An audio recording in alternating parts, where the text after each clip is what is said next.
ሰላምና ጤና በያላችሁበት ይድረሳችሁ ውድን የተከበራችሁ ቤተሰቦቻችን እንደምን አላችሁልን? ከሁለተኛው የዩቲዩብ ቻናላችን አዲስ ስፖርት ልዩ የተለያዩ ስፖርታዊ ጉዳዮችን ልናካፍላችሁ እነሆ ዛሬም በዕለተ ሰኞ የምሳ ሰዓቱ የስፖርት የመረጃ ሰዓታችን በድጋሚ ተገናኝተናል። የተለያዩ የዝውውር ጉዳዮችን የምናነሳበት ፕሮግራምን ነው በዚህ ቻናላችን ይዘን የምንቀርበውና የተለያዩ የዝውውር ጉዳዮችን ዛሬ እናነሳለን። ትልልቆቹ ክለቦች በዝውውር ጉዳዮች ላይ ምን አይነት እንቅስቃሴዎችን እያደረጉ ነው የሚለውን ጉዳይ በስፋት እየዳሰሰን ቆይታን የምናደርግ ነው የሚሆነው። እናንተ እስከ ፕሮግራማችን ፍጻሜ ድረስ አብራችሁኝ የምትቆዩ ከሆነ የዝውውር ጉዳዮችን ሰፋ አድርገን ወደ እናንተ እያደረስን ቆይታን እናደርጋለን። ሀሳብ አስተያየቶቻችሁን ጻፉልን። ቪዲዮአችንን ላይክ፣ ቻናላችንንም ሰብስክራይብ እያደረጋችሁ ከኛ ጋር ቆይታን እንድታደርጉ ነው የአክብሮት ግብዣን ወደ እናንተም የማደርሰው። ቪዲዮአችንን ላይክ እያደረጋችሁ ቆዩ። ከመሸጋገሪያ በኋላ በድጋሚ ተመልሰን ስንመጣ በቀጥታ ወደ ዛሬው የዝውውር ፕሮግራማችንና አምዳችን የምናምልፍ ይሆናል። አብራችሁ ይቆዩ።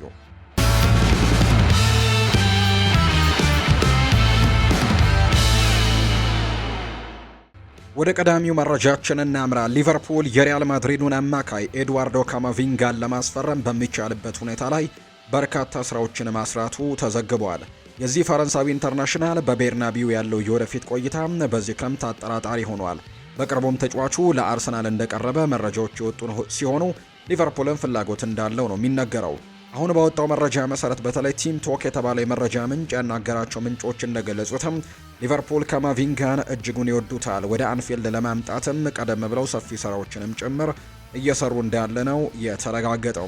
ምንጮች ሲናገሩም በካማቪንጋና በሊቨርፑል ጉዳይ ላይ ንቁ መሆን አለባችሁ ብለዋል ለጋዜጠኞች ሲናገሩ። ሊቨርፑሎች እጅግ ይወዱታል፣ እንደ ተጫዋች ብቻ ሳይሆን እንደ ስብዕናውም ጭምር። ስለሱ ቀደም ብለው በርካታም ጥናቶችንም ባክግራውንድ ጥናቶችንም ጭምር እንዳደረጉ ነው የሚነገረው። የቲም ቶክ ዘገባ በተጨማሪም ካማቪንጋና የሊቨርፑሉን አማካይ አሌክሲ ማካሊስተርን ያካተተ የተጫዋቾች ልውውጥ ወይም ስዋፕ ዲልም ሊኖር እንደሚችል ነው የጠቆመው። የስፔኑ ግዙፍ ክለብም የሊቨርፑልን ኮከብ እንደሚያደንቁትም ጭምር የሚነገር ሲሆን በክረምቱ ተጫዋቾችን መለዋወጥ ለሁለቱም ክለቦችም የሚበጅ ሊሆን ይችላል ተብሎ ነው የሚታሰበው። ሊቨርፑል በውድድር ዘመኑ በሙሉ የመከላከል ችግር ሲታይበት የቆየ በመሆኑ እንደ ካማቪንጋ ያለ ጠንካራና ትጉ ተጫዋችን የመከላከል ክፍሉን ለመጠበቅም ሊረዳቸው ይችላል። ማድሪድ በበኩሉ አንጋፋዎቹን ቶኒ ክሮስና ሉካ ሞድሪችን የሚተካ የፈጠራ አማካይ አሁንም ድረስ ይፈልጋል። ማካሊስተር ደግሞ ለዚህ ሚና ይበልጥ የሚስማማ ተጫዋች ተደርጎ ነው የሚቆጠረው። ካማቪንጋን ስለማስፈረምና ማካሊስተርን ስለመሸጥ ከሚወሩት ወሬዎች በተጨማሪ ሊቨርፑል ለዶሚኒክ ሶቦስላይ አዲስ ኮንትራት መስጠትንም እንደ ቅድሚያ ተግባር የሚያዙ ነው ቲም ቶክ የዘገበው። ይህ የሃንጋሪ ኢንተርናሽናል በዚህ ውድድር ዘመን የሊቨርፑል ምርጥ ተጫዋች ነው ሊባል የሚችል በመሆኑ እሱን ማቆየት ደግሞ ለክለቡ የወደፊት ዕጣ ፈንታም ወሳኝ ይሆናል ተብሎ ይታሰባል። ሊቨርፑል ሶቦስላይን በቆይታው አሳምኖ እሱ የሚደግፈውን የአማካይ ተጫዋቾችን ማጠናከር ከቻለ በሚቀጥለው የውድድር ዘመን በተሻለ አቋም ላይም ሊገኝ እንደሚችል ነው የተነገረው። አርሰናል የፓሪስ ሰን ዠርሜኑን ክቪቻ ክቫራትስኬሊያን ከሚፈልጉ ክለቦች መካከል አንደኛው ነው። ጥያቄዎችንም ማቅረብ የጀመረ ቢሆንም ይህንን በማድረግ ብቸኛው ክለብ ግን አይደለም። ተጫዋቹም የመልቀቅ ዕድሉ በጣም ጠባብ ነው ተብሏል። ምንም እንኳን አርሰናሎች ለተጫዋቹ ያላቸው ፍላጎት እውነተኛ መሆኑ የሚረጋገጥ ቢሆንም በአሁኑ ወቅት ግን ፓሪስ ሰን ዠርሜን ተጫዋቹን የመልቀቅ አንዳችም ፍላጎት እንዳለው የሚያሳይ ምንም አይነት መረጃ የለም። ተጫዋቹ ራሱም በፈረንሳይ ዋና ከተማ ባለው ቆይታ እጅግ ደስተኛ ነው። ስለ ዝውውሩ ሁኔታም የተጠየቁ የተለያዩ ወኪሎችም በተመሳሳይ ምላሽ የሰጡ ሲሆን አርሰናልና ቢያንስ ደግሞ ሁለት ሌሎች ስማቸው ያልተጠቀሱ የፕሪሚየር ሊግ ክለቦችም ጥያቄ ማቅረባቸው ነው የተረጋገጠው። ሆኖም የፓሪስ ሰን ዠርሜን አቋም ግልጽ ነው። ክቪቻ ክቫራትስኬሊያ የሚሸጥ ተጫዋች አይደለም። የአርሰናል የምልመላ ቡድን በክቪቻ ክቫራትስኬሊያ ላይ ከፍተኛ ፍላጎት አለው። በዚህ ክረምት አዲስ የግራ መስመር አጥቂ ለማስፈረም ቅድሚያ የሰጠው አርሰናል በክቫራትስኬሊያ ዝውውር ላይም ያለው ተስፋ እየመነመነ በመምጣቱ ወደ ሌሎች አማራጮች መመልከት ሊጀምር ይችላል ተብሎ ነው የሚጠበቀው። እንደ ምንጮቹ ዘገባ ከሆነ የአርሰናል የምልመላ ቡድን ክቪቻ ክቫራትስኬሊያን ለማስፈረምም በእጅጉ ይፈልጉ ነበር፣ ነገር ግን ፓሪስ ሰን ዠርሜን በሩን ዘግቶባቸዋል ብለዋል። አብዛኞቹ ምንጮች ተጫዋቹ የሚሸጥበት ዋጋ እንኳን በመጥቀስ ይፈልጉ ሲሆን አንደኛው ግን ፓሪስ ሰን ዠርሜን ለመሸጥ አላሰቡም። ምናልባትም አርሰናል 180 ሚሊዮን ዩሮ ካቀረበ ሊታሰብ ይችላል። ያ ደግሞ የሚሆን አይመስልም ሲል ነው የተናገረው።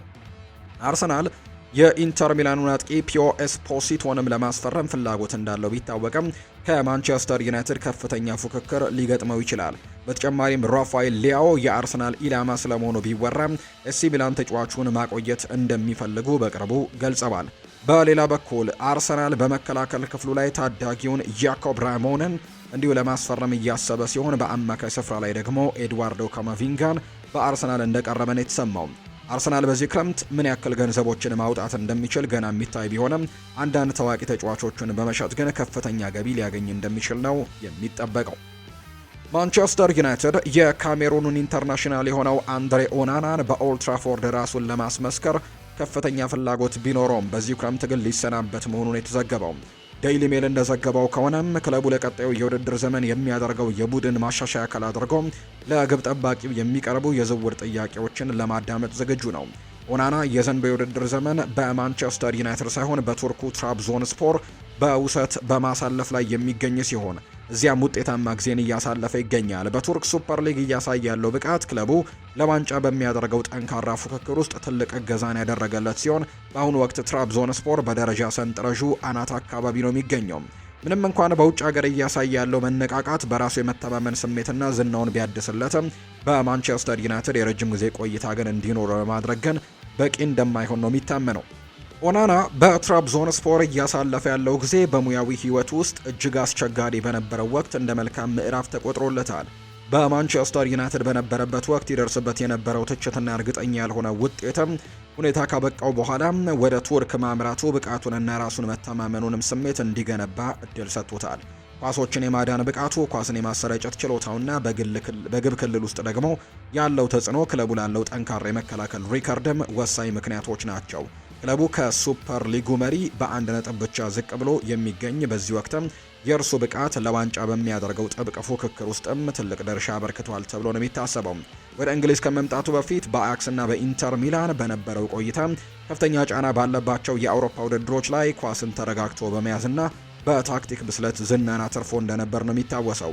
የኦናና የውሰት ቆይታ ስኬታማ ቢሆንም ማንቸስተር ዩናይትድ ግን ከታክቲክ ፍላጎቱ ጋር የሚጣጣም መልኩ ቡድኑን እንደገና ለማዋቀር ላይ ያተኮረ እንደሆነ ነው የሚነገረው። ሴኔ ላሜንስ በዚህ የውድድር ዘመን እያሳየ ያለው ብቃት አስደናቂ በመሆኑ ወደፊትም የክለቡ ቀዳሚ ግብ ጠባቂ ሆኖ እንደሚቀጥል ይጠበቃል። እንዲያውም ዩናይትድ ቡድኑን ይበልጥ ለማጠናከር አዳዲስ ተቀያሪ ግብ ጠባቂዎችን ለማስፈረምም እቅድ አለው። ኦናና ከእንግዲህ በኦልድ ትራፎርድ የአመራሮችም ሆነ የባለስልጣናት እምነትም የለውም። ቀደም ሲል እድሎች ተሰጥተውት ሊጠቀምባቸው ባለመቻሉ አሁን ላይ የኦልድ ትራፎርድ ቆይታውን የማደስ እድሉ የተዘጋ ነው የሚመስለው። የፕሪሚየር ሊጉ የዋንጫ ፉክክር ማለቂያው ላይ እየደረሰ ሲሆን ለስህተት የሚሰጥ ቦታ ሙሉ በሙሉ ጠፍቷል። በዚህ የውድድር ዘመን ማብቂያ ውጥረት ውስጥ የማንቸስተር ዩናይትድ አንጋፋ ተጫዋች ሪዮ ፈርዲናንድ አርሰናል የ2 ዓመታት የሊግ ዋንጫውን ጥማቱን ለመቁረጥም ቁልፉ በማን እጅ እንደሆነ አስገራሚ ግምገማን የሰጠው ፈርዲናንድ የሚኬል አርቴታ ቡድን የዋንጫ ድል እንዲያገኝ ይረዳል ብሎ የጠቀሰውን ነገር ሲናገር እንደ ቡካዮ ሳካ ያለ ስመጥር ተጫዋችም ወይም እንደ ዴክላን ራይስ ያለ የቡድኑ ሞተር ሳይሆን ያልተጠበቀ ተጫዋችን ነው። ምንም እንኳን ትላንትና ተሸንፈው ያ ነገር በጣም አጣብቂኝ ውስጥ ቢገባም አርሰናል በኤፍኤ ካፕ በሻምፒዮንሺፑ ክለብ ሳውዝሃምፕተን ያልተጠበቀ ሽንፈት ደርሶበት ከውድድር መውጣቱን ተከትሎ ፈርዲናንድ የ16 ዓመቱ ወጣት ማክስ ዶመን እድል እንዲሰጠው ጭምር ነው እየተናገረ የሚገኘው። የታዳጊ በዚያ አስከፊ የካፕ ጨዋታ ላይ ለአርሰናሎች ብቸኛው ብሩህ ተስፋ የነበረ ሲሆን ከዚህ ቀደምም ከኤቨርተን ጋር በነበረው ጨዋታ ላይም በኳስ ክህሎቱና በአመለካከቱ ደግሞ ለሁሉም ወሳኝ ነገር እንደሆነ እንዳሳየም ጭምር ነው የሚናገረው። አርሰናሎች በሚቀጥሉት ጨዋታዎች ላይ ይህንን ታዳጊ ተጫዋች እዛ ቦታ መጠቀም አለባቸው ሲል ይናገራል። ቡካዮ ሳካ በጉዳት ምክንያት የትላንትናውን የማንቸስተር ሲቲን ጨዋታ ጨምሮ ወሳኝ ጨዋታዎች እያለፉት ነው። ከዛ ውጪ ኖኒ ማንዱዌኬም የሚጠበቀውን አይነት እንቅስቃሴ ለዚህ ቡድን እያሳየ አይደለም ይላል የፕሪሚየር ሊጉና የማንቸስተር ዩናይትድ አንጋፋ ተጫዋች የሆነው ሪዮ ፈርዲናንድ ሲናገር። ስለዚህ ሚኬል አርቴታ አሁንም ቢሆን የዋንጫ ፍላጎታቸውና የዋንጫ እድላቸው ሙሉ ለሙሉ አላከተመም። ስለዚህም በሚቀጥሉት ጨዋታዎች ላይ ይህንን ተጫዋች ማክስ ዶመንን ቢሞክሩት የተሻለ ይሆናል የሚል ግምት አለኝ ሲልም ጭምር ነው የተናገረው። የውድድር ዘመኑ ወደ መጠናቀቂያው ሲቃረብ አርሰናል አሁን ላይ መጠነኛ መውረዶች እየገጠሙት ይገኛሉ። በአንጻሩ መጨረሻው አካባቢ ላይ ጉልበቱን የሚጨምረው ማንቸስተር ሲቲ አሁንም ፕሪሚየር ሊጉን ለማሸነፍ በትልቅ ጥንካሬ እየመጣ እንደሚገኝ ነው መረጃዎቹ የጠቆሙት።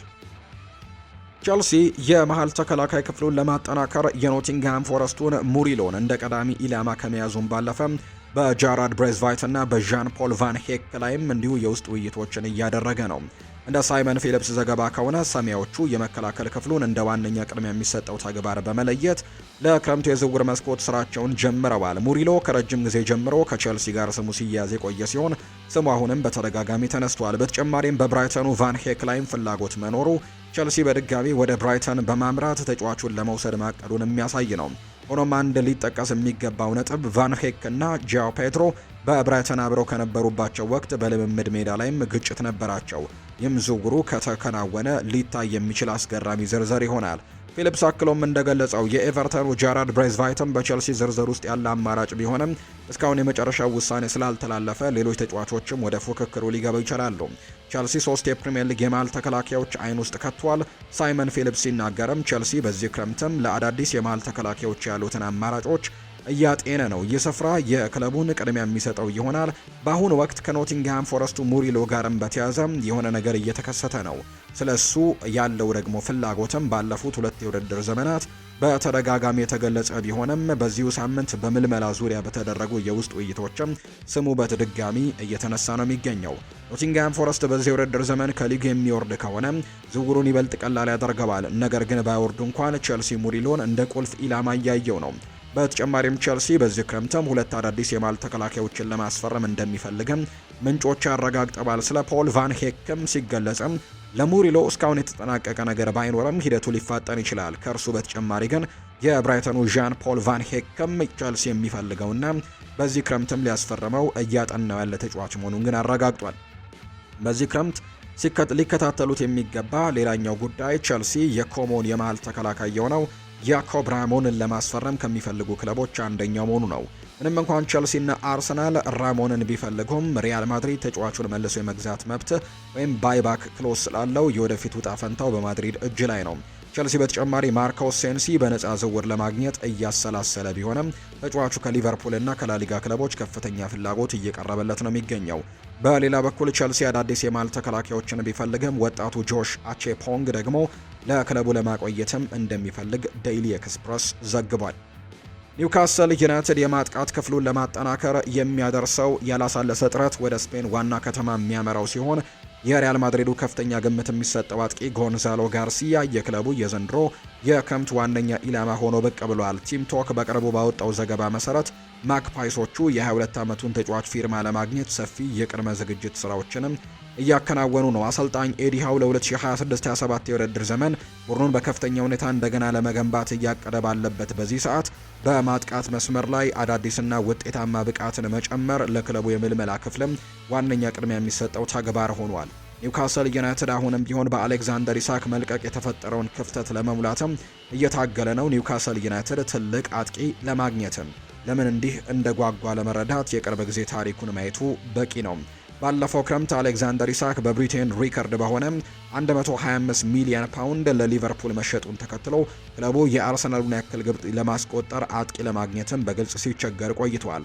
ምንም እንኳን እንደ ኒክ ቮልትማደ በቅርቡ በሀገር ውስጥ ውድድር ላይም በገጠመው አስቸጋሪ ሁኔታ ወደ አማካይ ስፍራ ዝቅ እንዲል የተደረገው፣ ከዛ ውጪ ዩኤን ዊሳም ባሉ አጥቂዎች ላይም ከፍተኛ ኢንቨስትመንቶች ቢደረግም የቡድኑን የማጥቃት ጉልበት ግን በከፍተኛ ሁኔታ ቀንሶታል። በመሆኑም ኤዲ ሃውና የአመራር ቡድኑ አዲስ አጥቂ ለማስፈረም ማለማቸው ምንም አያስደንቅም። በሁሉም ውድድሮች በላሊጋ፣ በቻምፒየንስ ሊግ፣ በኮፓ ዴል ሬ እና በሌሎችም በአጠቃላይ 38 ጨዋታዎችን አድርጎ 10 ግቦችን ሲያስቆጥር አንድ ግብ አመቻችቶም አቀብሏል። በሜዳ ላይም 1636 ደቂቃዎችን ያሳለፈው። በሪያል ማድሪድ ካስቲያ በነበረው ቆይታም ከፍተኛ ግብ አግቢ የነበረው ይህ የስፔን ከ21 ዓመት በታች ኢንተርናሽናል በዚህ ውድድር ዘመን ወደ ዋናው ቡድን በይፋ የተቀላቀለ ሲሆን ከ30 በላይ ጨዋታዎችን በማድረግም በሁሉም ውድድሮች ላይ ወሳኝ ግቦችንም ሲያስቆጥር ነበር።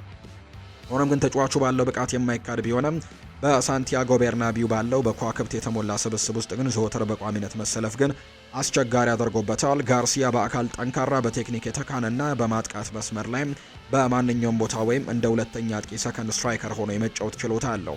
አቅሙ ከፍተኛ ግምት የሚሰጠው በመሆኑ እንደ ሻቪ አሎንዞ ያሉ ታዋቂ የእግር ኳስ ሰዎች ወጣቱን ተጫዋች ከሪያል ማድሪድ አንጋፋ ኮከብ ራኡል ጎንዛሌዝ ጋርም ያነጻጽሩታል። ወደ ሴንት ጄምስስ ፓርክ ማምራቱ ለ22 ዓመቱ ወጣትም በፕሪሚየር ሊግ በቋሚነት የመጫወት እድልን ስለሚሰጠው ብቃቱን ይበልጥም እንዲያሳድግ ይረዳዋል። ምንም እንኳን የኒውካስል ዩናይትድ ፍላጎት ቢኖርም ሪያል ማድሪድ ተጫዋቹን የመልቀቅ ምንም አይነት ፍላጎት እንደሌላቸውና ወደፊት ዓለም አቀፍ ደረጃ ያለው ኮከብ እንደሚሆንም እንደሚያምኑ ነው የተነገረው።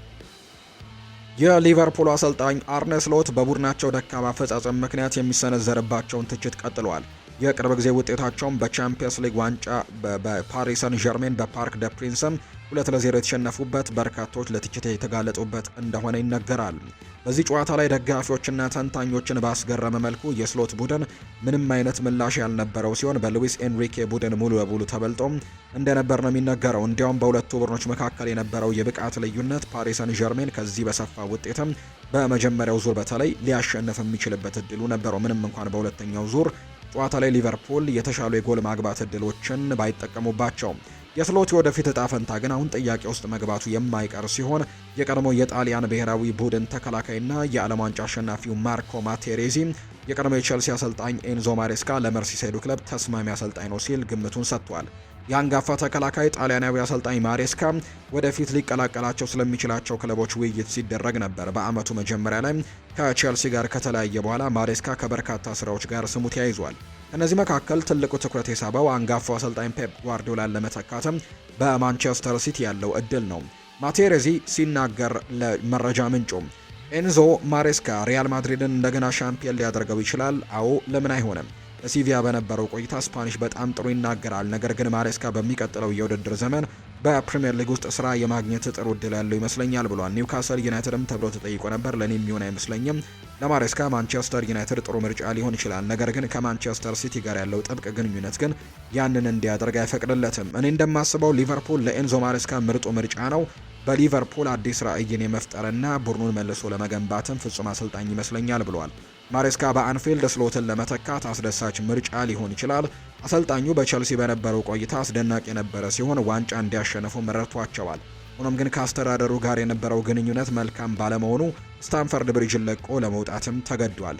በሊቨርፑል አርነ ስሎትን ለመተካት አሁንም ቅድሚያ እየተሰጠ የሚገኘው የቀድሞ የሊቨርፑል ኮከብ ሻቪ አሎንዞ ነው። ሻቪ አሎንዞ በሁሉም ውድድሮችም መጀመሪያ ላይ ከሪያል ማድሪድ ከተቀላቀለ በኋላ በአሁኑ ወቅት ያለ ክለብ ነው የሚገኘው። ሻቪ አሎንዞ የክለቡ ቀዳሚ ምርጫ እንደሆነ በሰፊው ቢዘገብም እስካሁን ግን ምንም አይነት ማረጋገጫ ግን የለም። አብዛኞቹ አሰልጣኞች ሊቨርፑል ያለውን የአውሮፓ እግር ኳስ ዝናና ታላቅ ታሪክን ከግምት ውስጥ በማስገባት ግን ክለቡን የማሰልጠን እድል ቢሰጣቸው ደስተኞች ነው የሚሆኑት።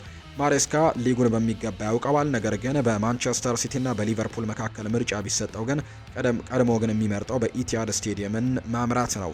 በተለይ የፔፕ ጓርዲዮላ ረዳት ሆኖ በመስራቱ ሲቲን የመምረጥ እድሉ በጣም ሰፊ ነው ተብሎ ይነገራል።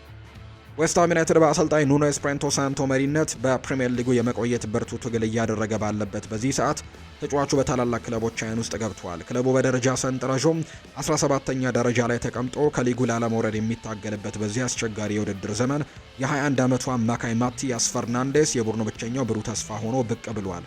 የእርሱ አስደናቂና ተለዋዋጭ ብቃት የሊጉን ቁንጮ ክለቦችም ትኩረት የሳበ ሲሆን በክረምቱ የዝውውር መስኮት ክለቡን ይለቃል የሚሉ ወሬዎችም በሰፊው እንዲናፈሱ አድርጓል። ሆኖም ግን ቲም ቶክ በቅርቡ ባወጣው ዘገባ መሰረትም የዌስትሃም ዩናይትድ አመራሮች ግልጽ አቋምን ይዘዋል። ክለቡ ከሊጉ ቢወርድም ባይወርድም ይህንን ፖርቱጋላዊ አማካይ በዚህ ክረምትም የመሸጥ ምንም አይነት ፍላጎት እንደሌላቸው ነው የሚነገረው። የማቲያስ ፈርናንዴስ ፊርማ ለመቀናጀት የሚፈልጉ ክለቦች ዝርዝር እየሰፋ የመጣ ሲሆን ማንቸስተር ዩናይትድ በዋነኝነት ስሙ እየተጠቀሰ ይገኛል። ማንቸስተር ዩናይትድ የአማካይ ክፍላቸውን እንደገና ለመገንባት በሚያደርጉት ጥረትም የተጫዋች ለማስፈረም በእጅጉ ይፈልጋሉ።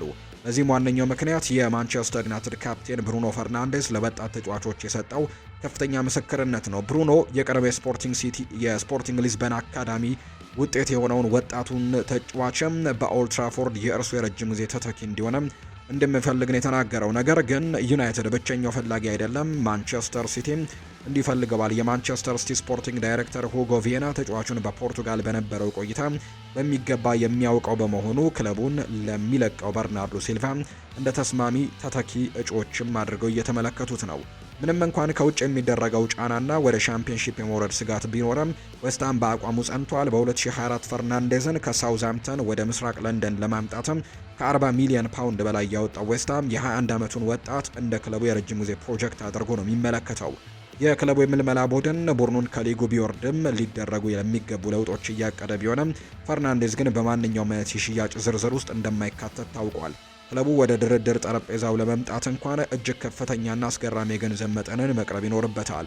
ዌስትሃም የወደፊት እጣ ፈንታውን በዋነኛ ኮከቡ ዙሪያ ለመገንባትም ሙሉ በሙሉ ዝግጁ እንደሆነ ነው የሚያሳዩ መረጃዎች የወጡት። የፕሪሚየር ሊጉ የውድድር ዘመን ወደ መጠናቀቂያው እየተቃረበ ባለበት ሰዓት ዌስትሃም ዩናይትድ በሊጉ ለመቆየት ብርቱ ትግል ግን ማድረጉ አይቀሬ ነው። ዘሃመርሶቹ በአሁኑ ወቅት በወራጅ ቀጠናው ላይ ቢገኙም በለንደን ስቴዲየም በቋሚነት ደምቆ የሚታይ አንድ ተጫዋች አለ። ሴሜርቪል ነው። ፉትቦል ኢንሳይደር እንደዘገበው ከሆነ የኡናይ ኤምሪ አስቶን ቪላ የዌስትሃም ዩናይትድን ደካማ የሊግ ደረጃን እንደ መልካም አጋጣሚ በመጠቀም በክረምቱ የዝውውር መስኮት የሴሜርቪልን ፊርማ ለማግኘትም ዓላማ አድርገዋል። በነሐሴ ወር 2024 ከሊድስ ዩናይትድ በ25 ሚሊዮን ፓውንድ ዝውውር ምስራቅ ለንደን ከደረሰ በኋላ የ24 ዓመቱ ተጫዋች ለቡድኑ ወሳኝ የማጥቃት መሳሪያ ነው። ምንም እንኳን ዌስትሃም ዩናይትድ በአሰልጣኝ ኑኖ ኤስፕሬንቶ ሳንቶ መሪነት ወጥ የሆነ አቋምን ባያሳይም ሴሜርቪል በግራ መስመር ላይ ድንቅ ብቃትን ሲያሳይ ቆይቷል። በሁሉም ውድድሮች ደግሞ ባደረጋቸው 27 ጨዋታዎችም 7 ግቦችን ያስቆጠረ ሲሆን የእርሱ ፍጥነትና የፈጠራ ችሎታ የክለቡን በሊጉ የመቆየት ተስፋ እንዲቀጥል አድርጎታል። እንደ አስተን ቪላ ያለ ለአውሮፓ ውድድሮች የሚያለም እናም በማጥቃት ላይ ያተኮረ ቡድን የሰመርቬልን ተሰጥኦ ወደ ማጥቃት መስመሩ መጨመርም ትልቅ ፋይዳ ይኖረዋል ተብሎ ይታሰባል። የአስተን ቪላ ዝውውር በዌስትሃም ዩናይትድ የወደፊት እጣ ፈንታ ላይ የተመሰረተ ነው። የቪላ ፍላጎት እውን የሚሆነው ዌስትሃም ዩናይትድ በግንቦት ወር ላይ በሊጉ ያለውን ቆይታ ሲታወቅ ነው። የፋይናንስ ባለሙያዎች እንደሚጠቁሙት ክለቡ ወደ ሻምፒዮንሺፕ የሚወርድ ከሆነ የገንዘብ ሚዛኑንም ለመጠበቅ በርካታ ተጫዋቾችን ለመሸጥም ይገደዳል። ሰሜርቬል በአሁኑ ወቅት በ26 ሚሊዮን ፓውንድ አካባቢ ቢገመትም ዌስትሃም ከሊጉ ከወረደ ይህ ዋጋ በከፍተኛ ሁኔታ ሊቀንስ ይችላል። ይህም ለቪላ ፓርክ ትልቅ እድልም ይፈጥርለታል። ሆኖም ግን ቪላ ተጫዋቹን ለማግኘት ብቸኛው ፈላጊ አይደለም። እንደ ቶትናም፣ ኤቨርተን፣ ቦርንመዝ እና ብሬንትፈርድ ያሉ ክለቦችም ሁኔታውን በቅርበት እየተከታተሉት እንደሚገኙ ነው መረጃዎች እየወጡ እንደሚገኝ ዘገባዎቹ የጠቆሙት። ውድና የተከበራችሁ ቤተሰቦቻችን ከሁለተኛው የዩቲዩብ ቻናላችን አዲስ ስፖርት ልዩ የተለያዩ ስፖርታዊ ጉዳዮችን ያካፈልንበት የዛሬ ፕሮግራማችን ይህንን ይመስል ነበር። ቆይታችሁን ከኛ ጋር ያደረጋችሁ በሙሉ እጅግ ከልብ አድርገን እናመሰግናለን። ፎአርባሮ የዛሬውን ፕሮግራም ስመራ ቆይቻለሁ። የተለያዩ ርዕሰ ጉዳዮችን ያጋረንበት የሁለተኛው ቻናላችን የዝውውር ፕሮግራማችን ይህንን ይመስል ነበር። ቆይታችሁን ከኛ ጋር ያደረጋችሁ በሙሉ እጅግ ከልብ አድርገን እናመሰግናለን። መልካም ጊዜ፣ መልካም ደግሞ ቀን እንዲሆንላችሁ ተመኘው።